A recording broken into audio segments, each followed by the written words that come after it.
Good evening, everyone. Thank you for being here. We'll be joined by our distinguished chairman as soon as he finished voting. I will begin by talking about how pleased I am with the work that our members did during the break. As I say all the time, we are legislating, we are investigating, and we are litigating. On the legislative front, we had a very great drumbeat across America for H.R. 3, our legislation to bring down the cost of prescription drugs now. Members had town hall meetings, press conferences, and the rest to listen to people's concerns, to share what we intended to do. And now that we're back this week, two committees, Education and Labor, under Bobby Scott's leadership, will be marking up H.R. 3. Energy and Commerce, under Chairman Frank Pallone, will be marking up H.R. 3. And Mr. Ways and Means Committee, Chairman Neal will be having a hearing on the bill this week and marking it up next week. So we're really going down a path of passing legislation that will be transformative in the lives of the American people for what it will save them and what it will save the taxpayer as well. It might be interesting to you know that in the course of this past week or so, the Congressional Budget Office reported that H.R. 3 will save taxpayers $345 billion on the Medicare Part D piece alone, and that it will, and the Office of the Actuary reported that drug negotiations and Medicare inflation rebates will save households $158 billion and private businesses $48 billion from between 2020 and 2029. So we're very, very proud of the savings that it will be for people in their individual lives, for businesses, and for the taxpayer. It's how we spend that money. Some of it will be used for reinvesting into benefits, making that Medicare a more substantial benefit. Some of it will be for innovation and research at the National Institutes of Health. Some will be for, as I said, about more benefits, whether it's dental, vision, hearing, whatever. With Medicare, I mentioned that, but there are other considerations as well. The committees, as they mark up the bill, will make those proposals. The amendment process on the floor will take us to another point, and what are other ways that we may want to invest some of that money for the benefit of America's working families and for innovation and research. Earlier today, some of you were with us when we had the announcement of Chairman Bobby Scott's College Affordability Act, strong legislation to make higher education more affordable, expanding opportunity, improving access to quality education. This week, as all through the break and continuing this week, we've been working on the U.S.-Mexico-Canada trade agreement. We hope to be on a path to yes. We're still waiting for assurances about enforceability in it, because you can have all the good provisions in the world, but if you can't enforce them, you're just having a conversation. And there's some of the same concerns we have about the U.S.-China relationship. Are they really going to honor any commitments that they make? Buying farm products, that's good, but what about the other considerations that hurt America's manufacturing base and the rest? So we'll see what that is. It seems to me it was a small bill. In terms of guns, again, as I said to some of you earlier, this is a bullet.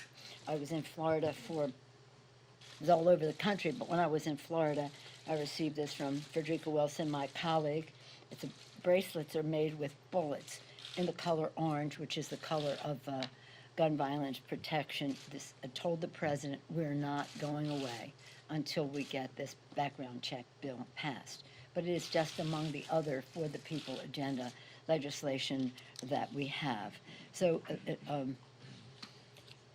legislate, investigate. Mr. Chairman will be here shortly. He'll report on some of that. I just want to say how proud I am of him and the members of the Intelligence Committee for being here over the break, for the valuable legislation investigations that they have done. And again, you'll hear from him momentarily. In terms of litigation, we have been very successful in the courts. Last Friday, we won 5 decisions in our favor in terms of Congress's authority under the Constitution. And today, another decision came down in our favor in relationship to emoluments. You probably have that information on your phones. But again, another recognition that our founders had very deep suspicion about foreigners interfering in our government and, as again, in our elections. And the emoluments clause was there, put there specifically for that purpose, to protect us from any influence of foreign governments. So the fact that we would be here in an inquiry that relates to the president asking a foreign government to help the president in his reelection by granting or withholding the timing of military assistance that had been voted on by the Congress is just has so many violations in it.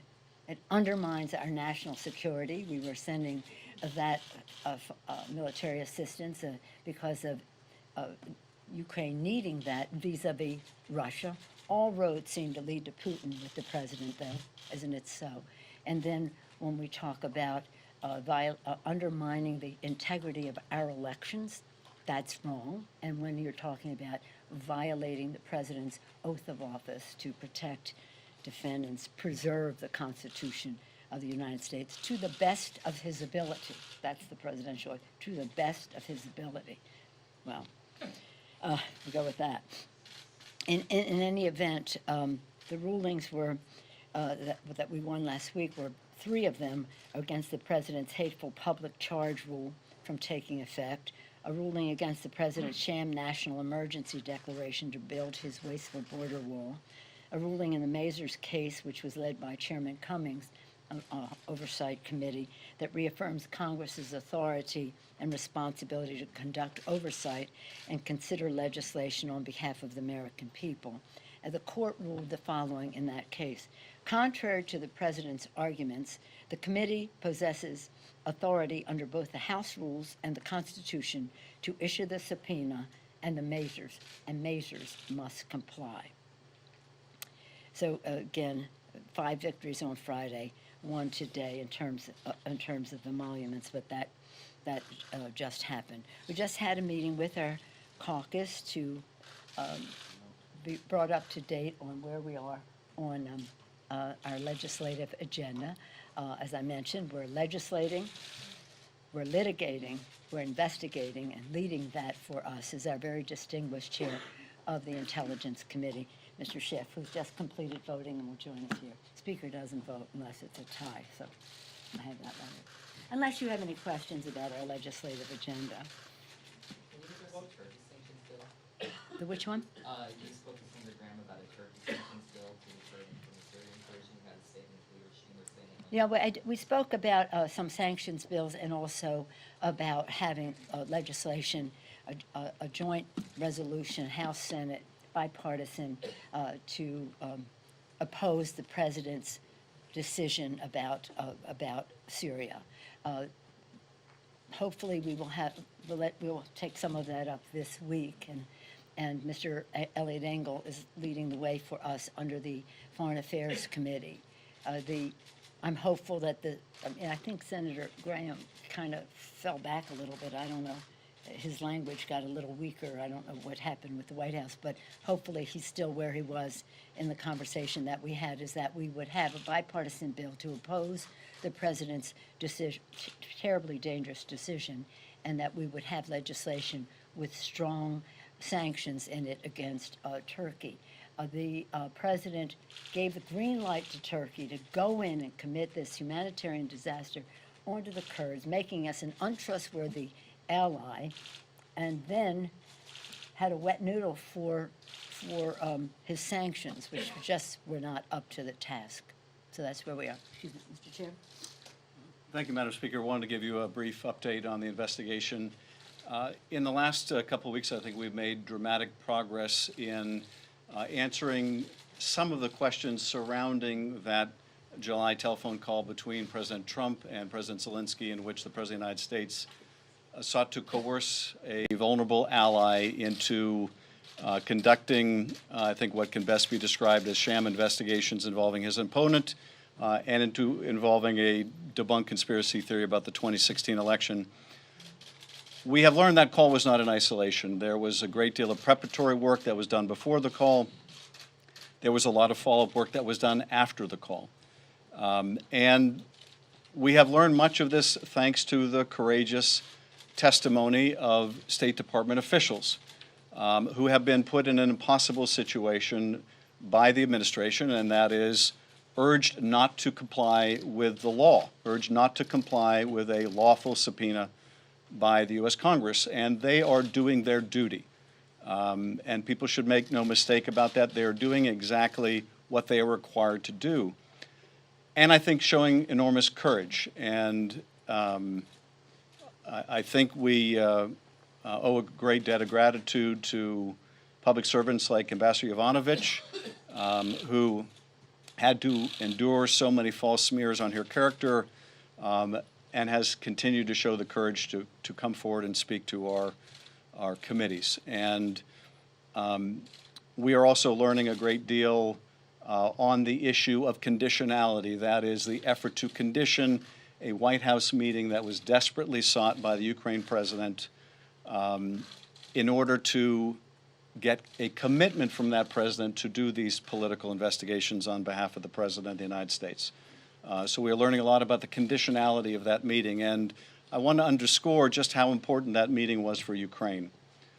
It is, I think, at the very top ask of most countries to have a meeting with the President of the United States, but this is most particularly true for a country that has been invaded by its neighbor, Russia, that is in the midst of still a very hot conflict that is dependent on us economically, politically, diplomatically, militarily, to show that the new president had a good relationship with the President of the United States.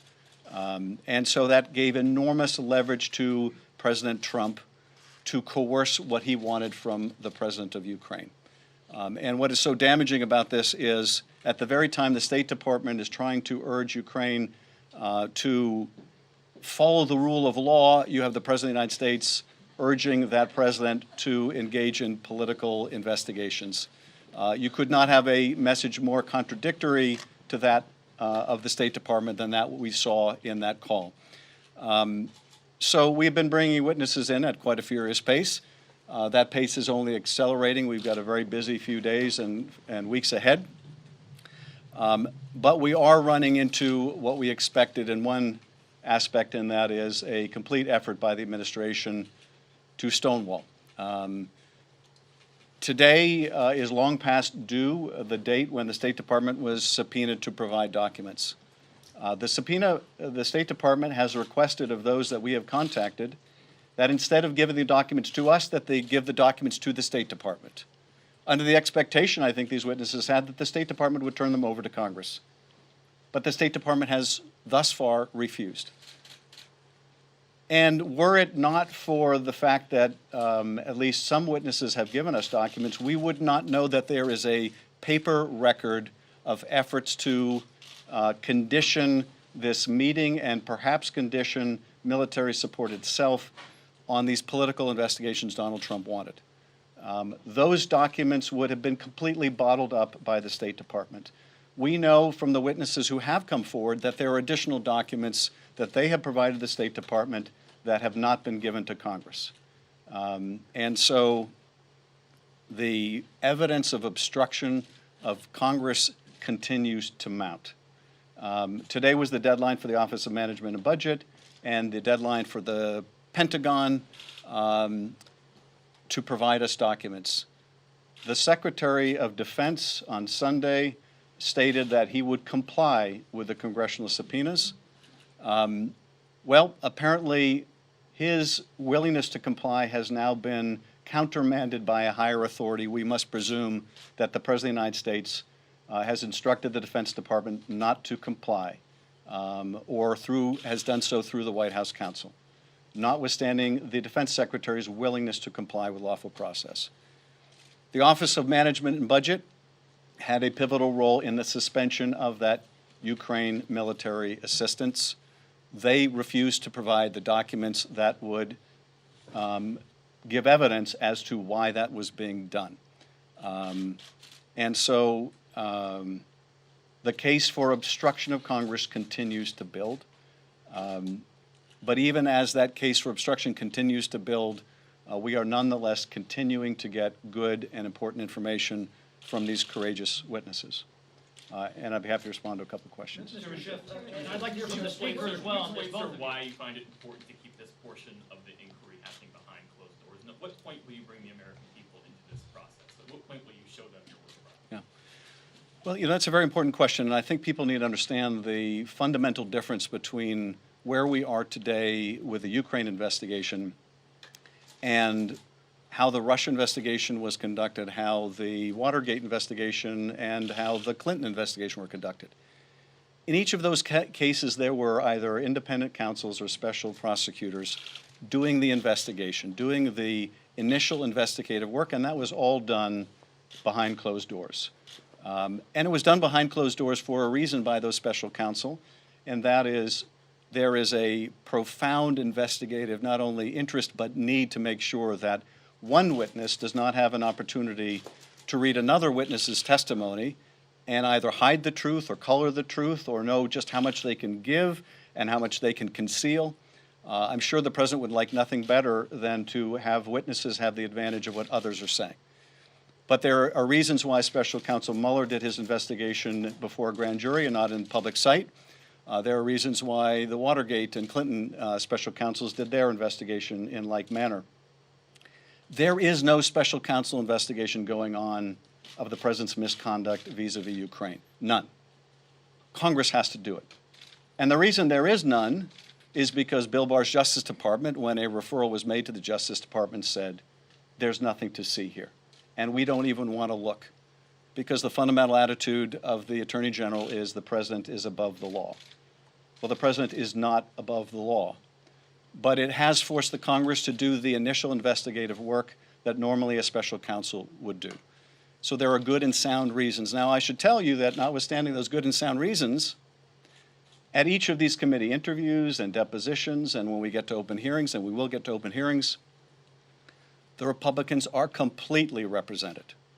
All of the members of these three committees have been invited to attend and participate and ask questions. Their staff have been invited to ask questions. And indeed, we have been alternating 1 hour for the majority, 1 hour for the minority, 45 minutes for the majority, 45 minutes for the minority. They have been largely staff-conducted interviews. They've been very professionally done, although members too ask questions. And we go until the questions are exhausted. So they get to ask whatever questions they want in a process in which they have every bit as much opportunity as the majority to ask questions. And so people need to understand, notwithstanding, I think, some of the representations to the contrary, there is full participation by the GOP in each one of these interviews and depositions, and there will be in the open hearings. Now, we do anticipate a time when we'll be releasing transcripts, and we do anticipate there'll be a time when we may call back some of these witnesses for open session, and we may call witnesses in open session that we haven't called in closed session. But we will do so giving the GOP members every opportunity to ask questions, and we will also do so, though, mindful of the needs of the investigation, because, we are not unconscious of the fact that people have come before our committee and lied to our committee. One has pled guilty to lying to our committee, Michael Cohen. One is in trial, charged with lying to our committee. And we want to make sure that we get to the truth. And this is the process, I think, early in an investigation that makes the most sense. Mr. Chairman, Yes, sir. Mr. Chairman, there's been some concern that the White House would invoke executive privilege to keep some of your witnesses from testifying fully. I know you don't want to go into the content of what people are telling you, but can you say if all of the witnesses who've come before you thus far have been fully cooperative? Are they able to answer every question and not being prohibited from doing so once you get them in the room? They have been fully cooperative. They understand their legal obligations. They have often sought guidance from the White House. Are you invoking a privilege? Where is the DOJ opinion, which usually accompanies the invocation of a privilege, setting out specifically what questions you believe would call for the elicitation of privileged information? The White House doesn't want to do it, and they haven't done it. So they've really given no specific guidance to these witnesses. And, part of this, I think, is designed to try to intimidate these witnesses and say, we're not going to tell you what may be privileged. We want you to take the risk. It's a way of trying to chill them from cooperating. Now, it's not working, but I think that's the goal. And, we have seen a White House counsel take the unprecedented position that not only is a direct conversation with the president privileged, but even a conversation with Donald Trump when he wasn't president is privileged, according to this White House counsel. Even a conversation with someone who never worked for the president is privileged, or could be, according to White House counsel. Even a conversation in which two people, neither of them are the president, may be privileged. I mean, it's unrecognizable. Our conversation may be privileged, according to the White House counsel. I hope not, too. But it goes to show the legally insupportable position of the White House. And indeed, you see this now reflected in court decision after court decision after court decision, where judges have said the administration's legal arguments hold no water. But what they are succeeding in doing is building a case involving obstruction of Congress. Mr. Chairman, Mr. Chairman. The White House says it's not cooperating in part because there hasn't been a vote to formalize this impeachment inquiry. Why not hold a vote and call the White House bluff? Well, I'll let the Speaker respond to that, but, you know, I think the Constitution is very clear. The House will have the sole power of impeachment, and there is no court that's going to find otherwise. And I think the Republicans know it, but they don't want to discuss the president's conduct. They would much rather discuss process, because they can't defend the president's conduct, and every time they're asked, you see just how difficult, how indeed impossible it is to justify the unjustifiable. As the distinguished chairman said, there's no requirement that we have a vote, and so at this time, we will not be having a vote, and I'm very pleased with the thoughtfulness of our caucus in terms of being supportive of the path that we are on, in terms of fairness, in terms of seeking the truth, in terms of upholding the Constitution of the United States. I thank you, Mr. If I Jones. can follow up on that point, that's a very key point, though, and as the chairman says, the Constitution, Article 1, Section 2 and 3 are clear about what bodies have power Right. of impeachment here. But that said, you know, when you hear from your caucus, we're not ready to have a vote yet, why not call the administration's bluff and say, Why? Because we're not here to call bluffs. We're here to find the truth, to uphold the Constitution of the United States. This is not a game for us. This is deadly serious. And we're on a path that is taking us to a path to truth and a timetable that respects our Constitution. I would remind you that this news broke on September 17th, Constitution Day. Constitution Day, the day our Constitution was adopted in 1787. It broke that the president had violated his oath of office to protect, defend, and preserve the Constitution of the United States to the best of his ability. So we are honoring our responsibilities. We are honoring the Constitution. That's not what they're doing. are you concerned about them trying to? I'm not dictate concerned the about investigation? anything. You know, they have no substance. They can't defend the president, so they're going to process. We're not going there. Thank you all very much. We do want to have a vote. Are you proud of his opening statement that he gave where he fabricated the conversation between the two presidents?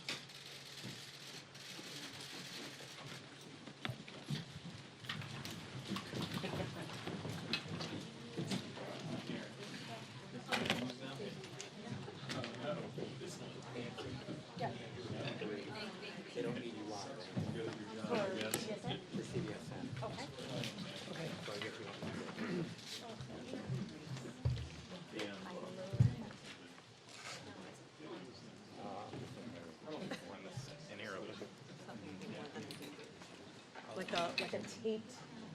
Hey, John, so do you want to tape the anchor talking to her? Are we gonna do this? Or do you just want her to talk to the camera first?